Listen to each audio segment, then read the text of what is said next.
जो प्रमादी पुरुष होता है वो धन का केवल चिंतन करता है कि चलो सत्संग में चलते, कोई उपाय मिले जिससे धन मिल जाए। सत्संग करते हैं धन के लिए, सत्संग सुनते हैं धन के लिए। वो प्रमादी पुरुष होता है, प्रमत्त पुरुष होता है। जो अप्रमत्त है वो भगवान की प्राप्ति की, कहां जाऊं, कैसे कोई मुझे बता दे, कैसे भगवत प्राप्ति होगी, कैसे मैं काम आदि दोषों पर विजय प्राप्त करके स्वरूप बोध प्राप्त करूं। संसारी मनुष्य अपने प्रिय परिवार के कुटुंबियों के लिए बुरा से बुरा पाप कर्म करता है, और जब मरता है तो अकेले उसको फल भोगना पड़ता है। अकेला दुख, अकेला यहां से जाता है, अकेला दुख भोगता है। कोई भी घर परिवार का नरक में बंटवारा नहीं करता जाके। इसलिए कुटुंब के मोह में फंसकर पाप कर्म ना किया जाए। जो संयम नियम पूर्वक जीवन व्यतीत करता है वही इन भोगों से बच पाता है। नहीं तो एक काम भोग इतना लुभावना है कि बड़े बड़े संयमी पुरुषों का मन आकृष्ट हो जाता है और भ्रष्ट हो जाते हैं। साधक हर समय अंतःकरण की शोध करता रहे कि कहीं काम ने दबाव तो नहीं कर दिया, कहीं क्रोध तो हमारे अंतःकरण पर प्रभाव नहीं कर रहा, कहीं अहंकार तो नहीं छा रहा है। अगर ऐसा है तो संपूर्ण माया अपना प्रभाव दिखा देगी। काम क्रोध अहंकार हृदय में है तो सावधान। जैसे वृक्ष का पत्ता पतझड़ ऋतुकालिक रात्रि समूह के बीत जाने पर पीला होकर गिर जाता है, ऐसे ही तुम्हारी आयु समाप्त होने पर यह शरीर नष्ट हो जाएगा। इसलिए एक क्षण भी पाप कर्म में मत लगाओ। जैसे ओस की बूंद ऐसे पत्ते पर ही लग रही है, बस वो गिरने ही वाली है, ऐसे ही तुम्हारा जीवन नष्ट होने वाला है। इसलिए तुम एक क्षण भी असावधान मत रहो, हर समय नाम जप करो। पता नहीं वो बूंद कब गिर जाए। जैसे पानी का बुलबुला बस फूटने वाला है, जितने सेकंड टिका हुआ है, ऐसे ही तुम्हारा शरीर नष्ट होने वाला है। जितने श्वास टिकी हुई है बस क्या करो। इसलिए तुम एक क्षण भी असावधान न रहो, हर समय राधा राधा कहो। अनेक प्रकार के विघ्नों से युक्त अत्यंत अल्प आयु है। इस अल्प आयु वाले मानव देह को प्राप्त करके बहुत शीघ्र भगवत प्राप्ति कर लो, एक क्षण भी प्रमाद न करो। जैसे कमल शरत काल के निर्मल जल को भी नहीं छूता, अलिप्त रहता है, उसी प्रकार तू संसार की समस्त भोगासक्तियों से अलिप्त रह। कोई भी स्नेह बंधन तुझे विवश न कर पावे। क्षण भर भी प्रमाद मत कर, निरंतर भजन कर। जीव मोहवशाद इस माया जनित दुख को सुख मानकर भोगने के लिए प्रयासरत है, और परम सुख मोक्ष या भगवत प्राप्ति की चाह ही नहीं कर रहा। ये दुखालय में, दुख में वो सुख खोज रहा है। इंद्रियों को इनके विषयों में जाने की ढील मत दो। पांचों में से पांच ना संभाल पाओ तो दो संभाल लो, एक रसेंद्री और एक जनेंद्री। अगर इन दो में से दोनों ना संभाल पाओ तो एक संभाल लो, रसेंद्री। जनेंद्री ठीक हो जाएगी। ना तू किसी से द्वेष कर, ना रोष कर, ना किसी से राग कर। इसी जन्म में तू भजन बल से भगवत प्राप्ति कर ले, जन्म मरण चक्र को मिटा दे। देखो शास्त्र और श्रुतियों का अंत नहीं, कितना पढ़ोगे, इतने परमार्थ के मार्ग हैं, कितना तुम जानकारी करोगे। अतः मेरी सीख मान लो, जरा मरण से मुक्त होने के लिए ज्यादा पढ़ने लिखने की जरूरत नहीं है। राधा राधा राधा राधा नाम रटने की जरूरत है। इतने शास्त्र हैं, कहां तक पढ़ोगे, इतने सिद्धांत है, कहां तक जानोगे। सबकी बात जान लो, नाम जप करने वाले के हृदय में शुद्ध ज्ञान, शुद्ध प्रेम प्रकाशित हो जाता है। यदि तुम्हें यमदूतों से बचना है तो ऐसा दुर्वचन मत बोलो कि किसी का हृदय घायल हो जाए। ऐसे हैं बोलने वाले कि बिना बाण के हृदय को घायल कर दे। किसी की जीविका को मत छीनो कि एकांत में बैठ के रो दे। देख लो, अगर यमदूतों से बचना है, किसी को ऐसा मत बोलो कि एकांत में बैठकर तुम्हारे वचनों को याद करके दुखी हो जाए। किसी की जीविका को मत छीनो, उसे गरीब मत जानो, उसे अनाथ मत जानो, दीनानाथ प्रभु हैं। दुखिया को न सताइए, और दुखिया देगा रोए, उसका कोई बल नहीं। और जब दुखिया के मुखिया सुने तब तेरी गति का होए, ये होश में रहे। कह रहे किसी असहाय का धन मत छीन लेना, उसकी जीविका मत छीन लेना। वो असमर्थ है, वो जितने आंसू गिराएगा तुम फिर उसका हिसाब नहीं दे सकते हो। इसलिए धर्म से रहो। धर्म का स्वरूप है शास्त्र के अनुसार जीवन, दूसरों को सुख पहुंचाना। अधिक क्या कहूं, जो अपने से प्रतिकूलता का व्यवहार करे उसके साथ कभी प्रतिकूल व्यवहार मत करो। जो अपनी शारीरिक चेष्टाएं हैं उज्जवल हो, न्याय युक्त हो, धर्म युक्त हो, कभी यमराज के दूत तुम्हें छुएंगे भी नहीं। अरे साधक, ये रसेंद्री को सुधार लो। अलग अलग महापुरुष कहे ये स्वादिष्ट भोजन नहीं, ये पूरा जीवन बर्बाद करने वाली वस्तु है। खाते खाते मर गए, कभी तृप्ति नहीं, कभी तृप्ति नहीं। ये दुष्ट गजब हो गया, भोगते भोगते मर गए। कभी इतना ही कहती कि बस आज क्या, ये हाथ ऐसा ऐसा ऐसा बना ले, ये वो खान। हम अपने धर्म देखो, यहां काटने मारने की तो कोई बात है नहीं, थोड़ा प्रलोभन आया और भ्रष्ट हो जाते हैं। अरे कह रहे हैं, यहां लिखा है उपासक, भयानक से भयानक विपत्ति की परिस्थिति में भी अपनी निष्ठा से चलायमान नहीं होना है। चाहे काट दिया जाए तो भी हम अपनी निष्ठा से चलायमान नहीं, तभी भगवत मार्ग पुष्ट होता है।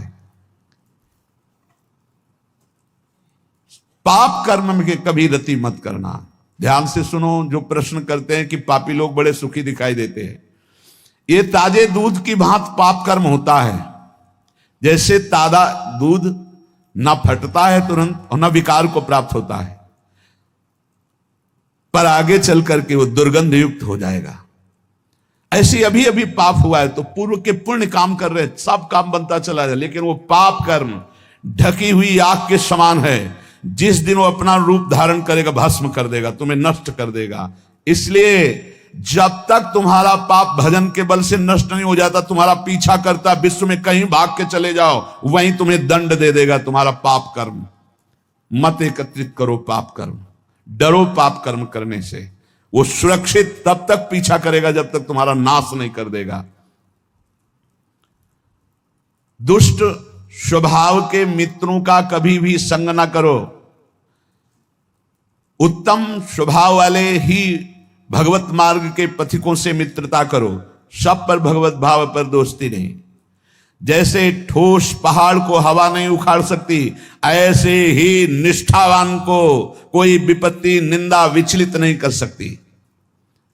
जैसे सारथी घोड़ों की लगाम खींचे हुए सही मार्ग पर चलाता है, ऐसे ही अपनी बुद्धि को पवित्र रखो। इंद्रिय रूपी घोड़ों की लगाम रूपी मन को खींच करके सतमार्ग पर चलाते रहे।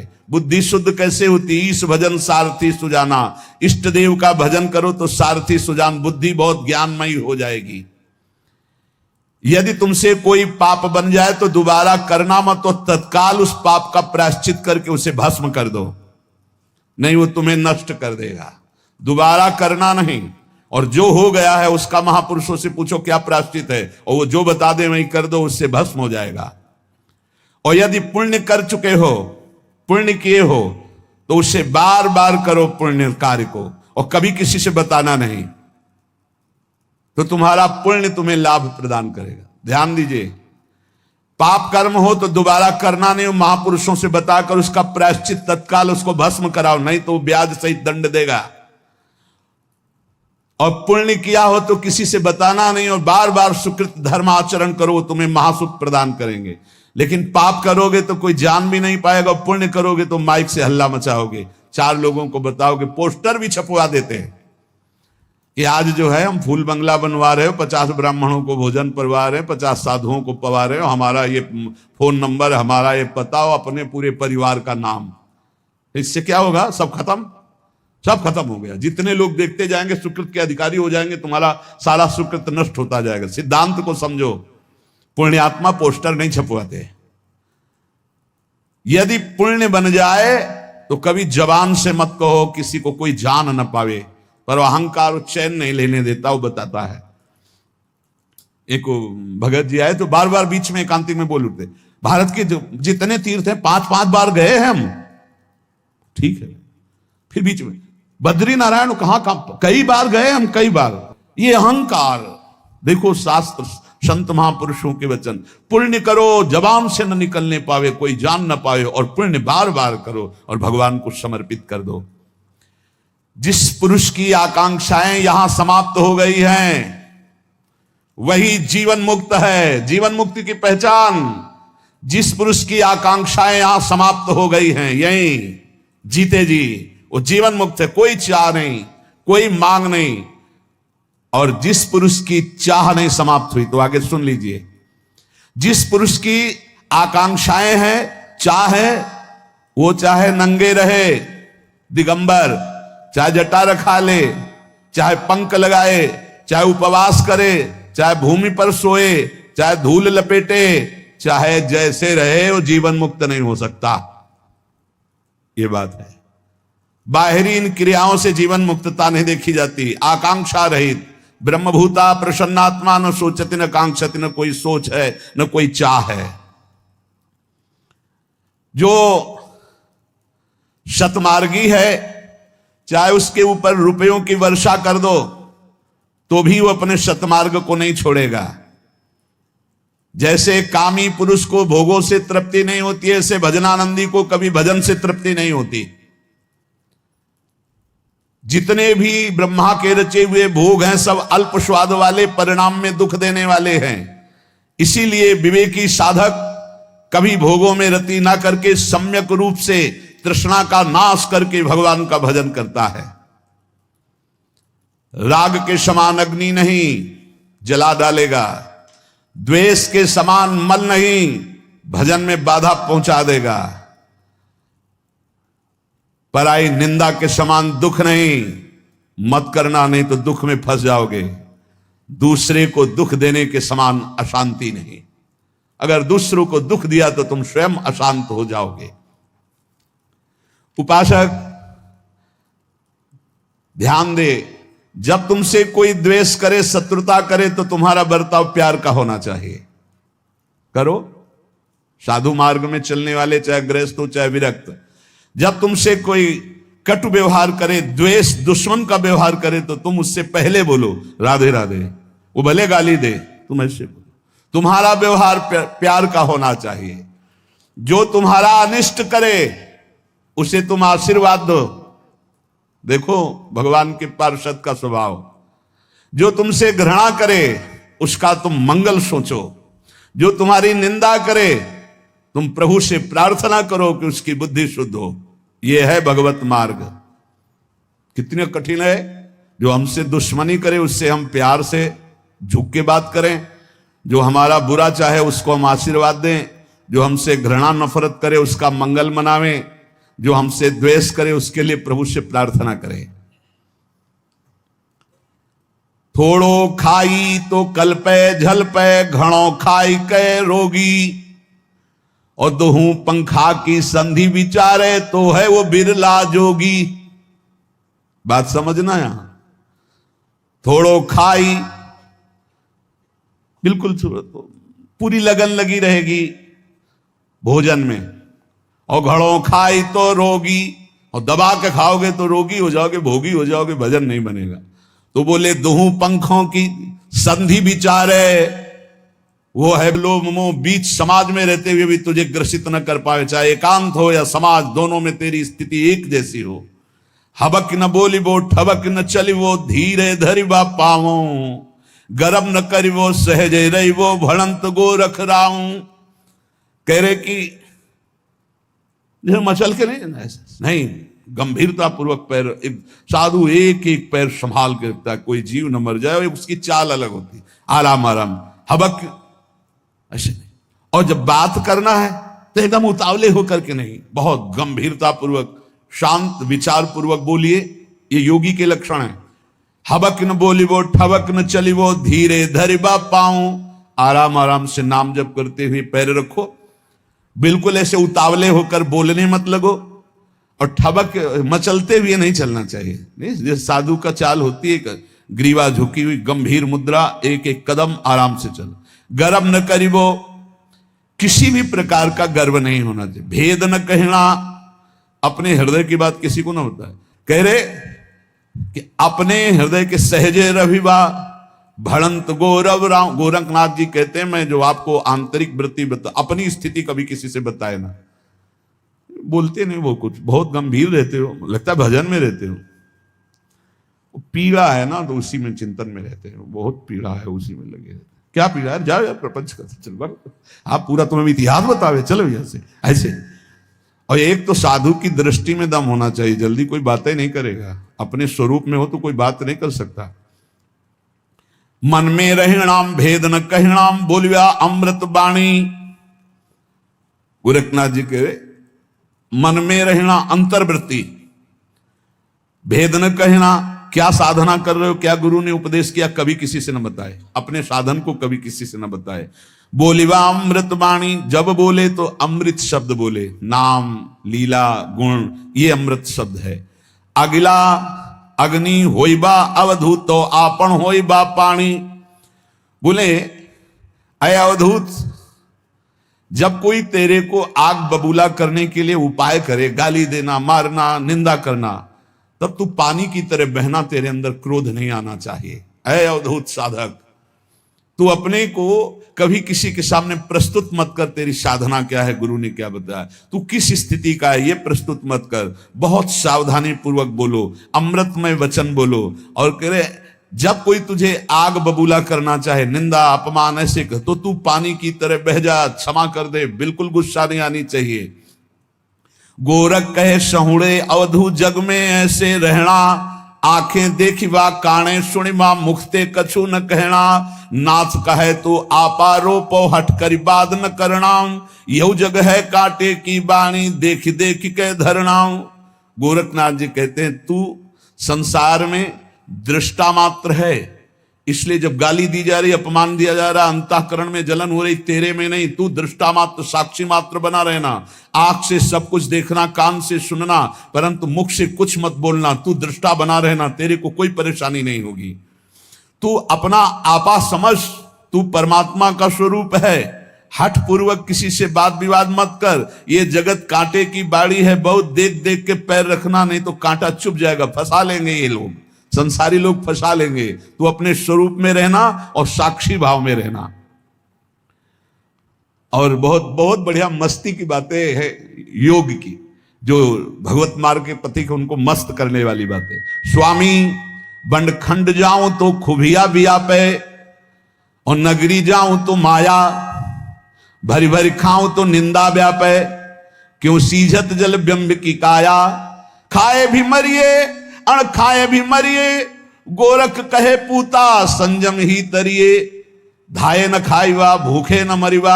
आहनिश लेबा ब्रह्म अग्नि का भेवम, हठना करिबा पड़ा न रहिबा। यू बाल्या गोरख देवम। बहुत ऊंची बात कह रहे।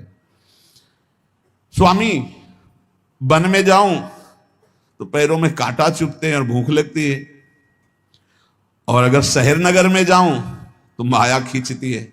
ऐसा आकर्षण संसार का है, बड़ा विचित्र है। पेट भर के खाऊं तो नींद आती है और भोग वासना सताती है, और अगर भूखा रहूं तो भोजन का चिंतन करूं। कैसे सिद्धि प्राप्त करूं, बड़ी समस्या है। जंगल जाऊं तो कांटा लगता है, भोजन की व्यवस्था है। नगर में जाओ तो माया की बड़ी भारी व्यवस्था है। भूखे रहो तो भोजन की याद आती है, छक के पेट भर के पाओ तो भोगों की याद आती। कैसे सिद्ध हो? बहुत खाया तो मर गया, वो बिल्कुल न खाया तो हमारा साधना नहीं बनेगी। गोरखनाथ जी कहते बच्चा बीच में रहना सीख, न नगर में न जंगल में। कहां? परमात्मा में। परमात्मा स्थिति में है तो चाहे जंगल में रहे और चाहे नगर में रहे, बात बराबर। परमात्मा स्थिति नहीं तो कहीं भी रहे। और बहुत भोजन नहीं पाना और बिल्कुल नहीं पाना वाला भी नियम ठीक नहीं है, बीच में जरूर। इससे बहुत ज्ञान विज्ञान की हानि हो जाती है, जो जबरदस्ती करते हैं अब तो भोजन ही छोड़। उससे क्या होगा? तुम कोई भोजन पाने वाले प्राण हो क्या? तुम तो आत्मस्वरूप हो, समझोगे नहीं तो एकदम भूखे मर जाओ तो क्या। मछली ब्रह्म बोध हो जाता है क्या पानी पीती केवल है? कछुआ ब्रह्म ज्ञानी हो जाता है क्या पानी में ही तो रहता है? चिड़िया कितनी है जो केवल फलाहार करती है? हमारा जो उपदेश है, संतों का जो उपदेश है, वो भजन बढ़ाने के लिए है। भजन को देखो, अगर आपको थोड़ा पाने से, इतना पाने से भजन बढ़िया बढ़िया, पेट भर के पाना तो श्राप समझ लो। जैसे कोई ऋषि मुनि साप दे दे, ऐसा भोजन नहीं। भोजन के बाद लगाए पद्मासन 4 घंटे बैठ सकते हैं, ऐसा भोजन पाना चाहिए। भोजन के बाद 4 घंटे आसन पे बैठ सकते हो, ऐसा भोजन पाना चाहिए। थोड़ा सा पा लिए जिससे काम चल जाए। और आप लोगों को तो सुविधा ही है, अपने लोगों को था मिला मिला नहीं मिला, कई कई दिन नहीं मिला। ना तो अच्छा भोजन देख के टूट पड़ना चाहिए।